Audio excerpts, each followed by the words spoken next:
The Lord said to Moses, "These are the regulations for the diseased person at the time of his ceremonial cleansing, when he is brought to the priest. The priest is to go outside the camp and examine him.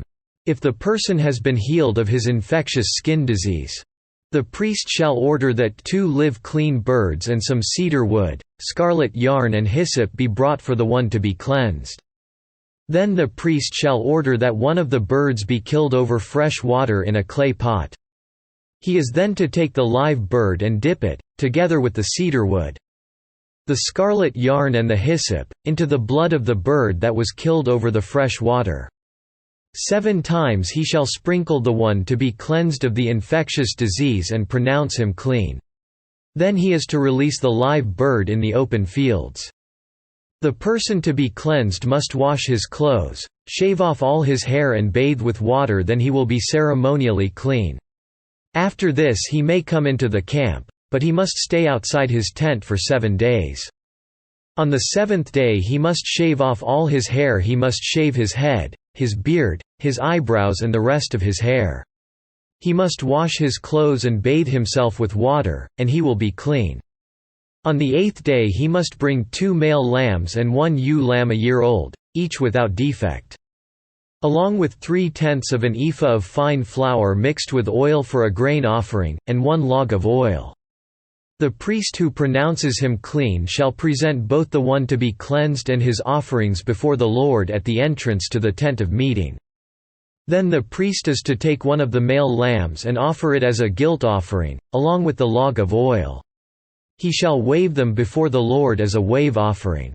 He is to slaughter the lamb in the holy place where the sin offering and the burnt offering are slaughtered. Like the sin offering, the guilt offering belongs to the priest, it is most holy. The priest is to take some of the blood of the guilt offering and put it on the lobe of the right ear of the one to be cleansed, on the thumb of his right hand and on the big toe of his right foot.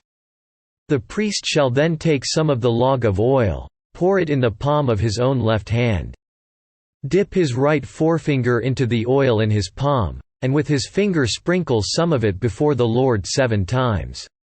The priest is to put some of the oil remaining in his palm on the lobe of the right ear of the one to be cleansed, on the thumb of his right hand, and on the big toe of his right foot, on top of the blood of the guilt offering.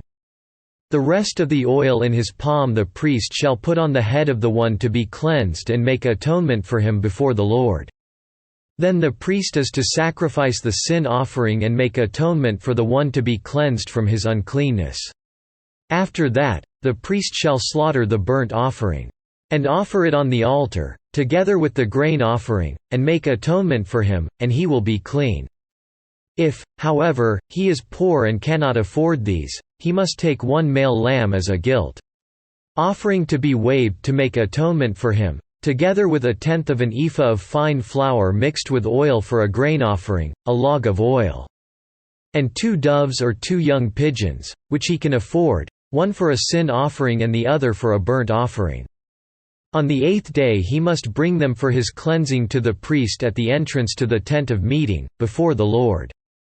The priest is to take the lamb for the guilt offering, together with the log of oil, and wave them before the Lord as a wave offering.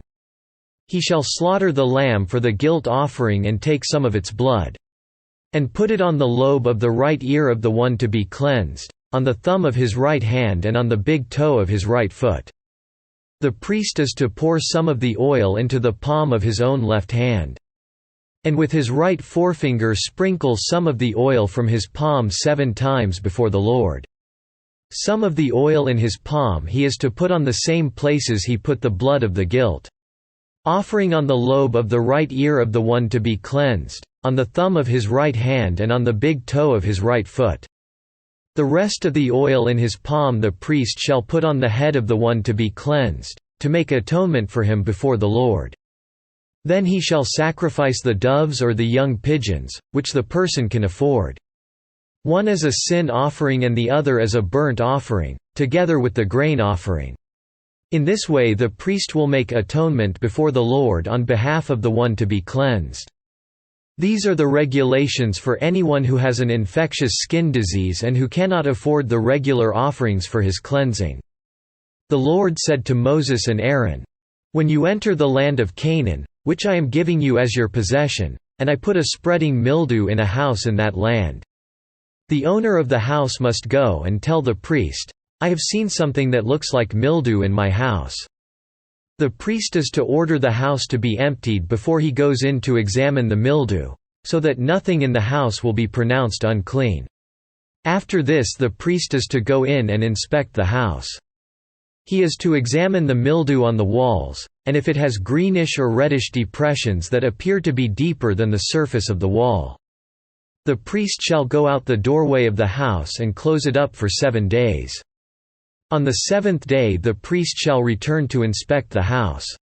If the mildew has spread on the walls, he is to order that the contaminated stones be torn out and thrown into an unclean place outside the town. He must have all the inside walls of the house scraped and the material that is scraped off dumped into an unclean place outside the town. Then they are to take other stones to replace these and take new clay and plaster the house. If the mildew reappears in the house after the stones have been torn out and the house scraped and plastered, the priest is to go and examine it, and, if the mildew has spread in the house, it is a destructive mildew, the house is unclean.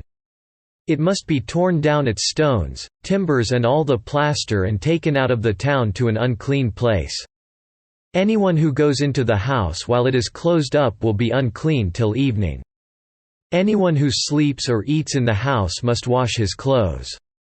But if the priest comes to examine it and the mildew has not spread after the house has been plastered, he shall pronounce the house clean, because the mildew is gone. To purify the house he is to take 2 birds and some cedar wood, scarlet yarn and hyssop. He shall kill one of the birds over fresh water in a clay pot. Then he is to take the cedar wood, the hyssop, the scarlet yarn and the live bird, dip them into the blood of the dead bird and the fresh water, and sprinkle the house 7 times.